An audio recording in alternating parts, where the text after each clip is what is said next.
អរុនសុស្ដីដល់ពុកម៉ែបងប្អូនទាំងអស់គ្នាមកកាន់វីដេអូថ្មីរបស់ខ្ញុំដែលថ្ងៃនេះផងដែរខ្ញុំបានទៅថតវីដេអូពីការដាក់បងត្រីទៀតទេបាទឥឡូវនេះខ្ញុំឈុំសារៈព្រោះថ្ងៃក្តៅពេកហើយណាមួយអត់សូវមានអ្នកដាក់បងត្រីដែរថ្ងៃនេះផងដែរខ្ញុំបានទៅ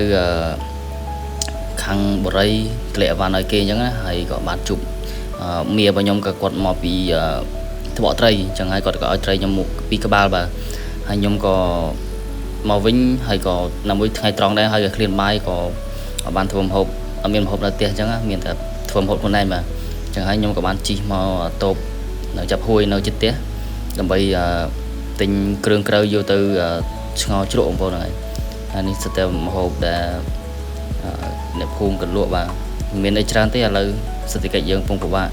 គិតមិនបានយកអីមកលក់អីច្រើនទេបាទមើលតែផ្លែប្លុកឡងវល់អស់លីងហើយគាត់អង្គុយបែកខ្នងគាត់អង្គុយពិបាកចិត្តមើលថាអីកន្លងថ្លៃអីកន្លងថ្លៃលក់មិនបានគេថាឲ្យបានឡើងថ្លៃហើយយើង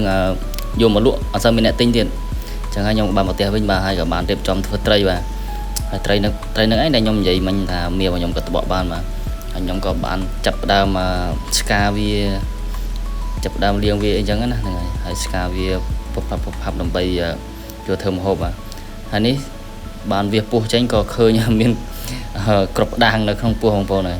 ដោយសារក្របដាងហ្នឹងគាត់ត្បកត្រីគាត់ដាក់ជាមួយកែបដើម្បីឲ្យវាមានទម្ងន់អាចវត្តទៅវាបានវែងបានឆ្ងាយហ្នឹងហើយចឹងហើយខ្ញុំក៏បានយកពោះវាចេញមកបើមិនប្រុងប្រយ័ត្នទេលេបចូលទាំងអស់ពិបាកធ្វើទុកខ្លួនប្រាំយើងហើយចឹងហើយខ្ញុំក៏បានវាចេញទាំងអស់ហើយបាទត្រីរបស់ខ្ញុំក៏បានលាងស្អាតហើយខ្ញុំបានរៀបចំដាក់ចង្ក្រានហើយនឹងដាក់គល់អក្រីដាក់អីចឹងណាយើងស្ងោរជ្រក់បងប្អូនអាចប្រហែលជាដឹងខ្លះៗអ្នកដែលគាត់ធ្វើម្ហូបតែដែរខ្ញុំក៏បានដាក់ចូលហើយទុកវាមួយស្ទុះហើយក៏បានពុះហើយបន្ទាប់មកខ្ញុំក៏បានដាក់សាច់ត្រីចូលបាទ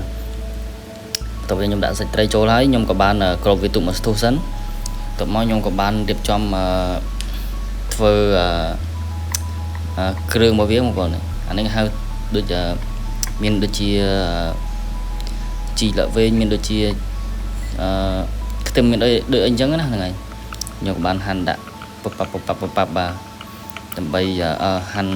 ទុកស្គរវាឲ្យដល់ពេលយើងត្រមយើងបានហាន់រៀបចំរួចហើយពេលហ្នឹងម្ហូបរបស់យើងក៏បានពុះបាទ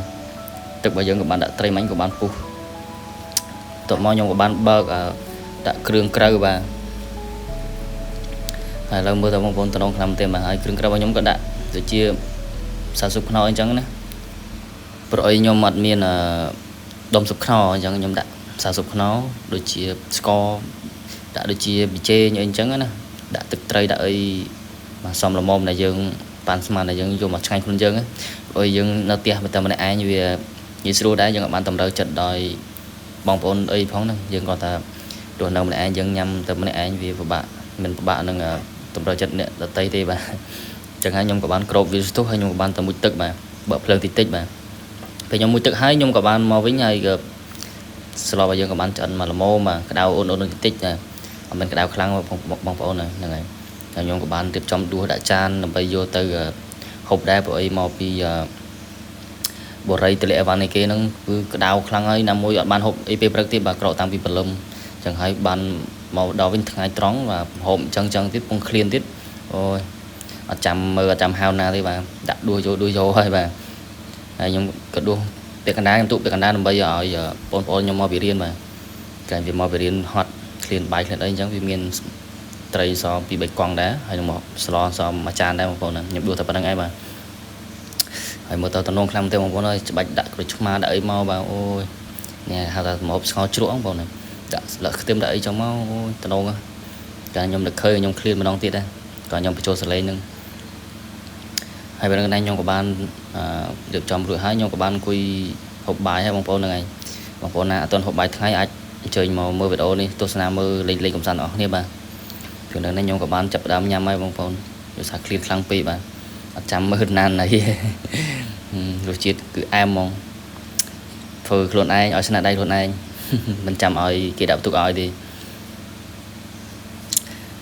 ហើយចំពោះបងប្អូនណាគាត់ជួយចិត្តមើលពីការធ្វើម្ហូបបងប្អូនអាចមើលនៅក្នុង YouTube Short របស់ខ្ញុំក៏ខ្ញុំមានដែរបងប្អូនហ្នឹងហើយចង់មើលពីការធ្វើម្ហូបសាមញ្ញឬមួយក៏ចង់មើលលេខកំសាន្តអីពីម្ហូបខ្មែររបស់យើងបាទ ខ្ញុំគឺខ្ញុំដាក់ចូលនៅ Facebook Short YouTube Short សុំទោសបងប្អូន YouTube Short របស់ខ្ញុំគឺមានមួយកណោបងប្អូនហើយវីដេអូមួយហ្នឹងក៏អត់មានអីច្រើនទៀតដែរបងប្អូនហ្នឹងហើយអញ្ចឹងហើយមានតែប៉ុណ្្នឹងបាទបើសិនជាមានការខុសឆ្គងអីនិយាយមានពាក្យសុំរំអីបងប្អូនគុំតែកាន់តែវីដេអូផងបើចូលចិត្តវីដេអូរបស់ខ្ញុំសូមបងប្អូនចាំនៅភាពក្រោយបន្តទៀតបាទអញ្ចឹងជួបគ្នាវីដេអូក្រោយបាយបាយ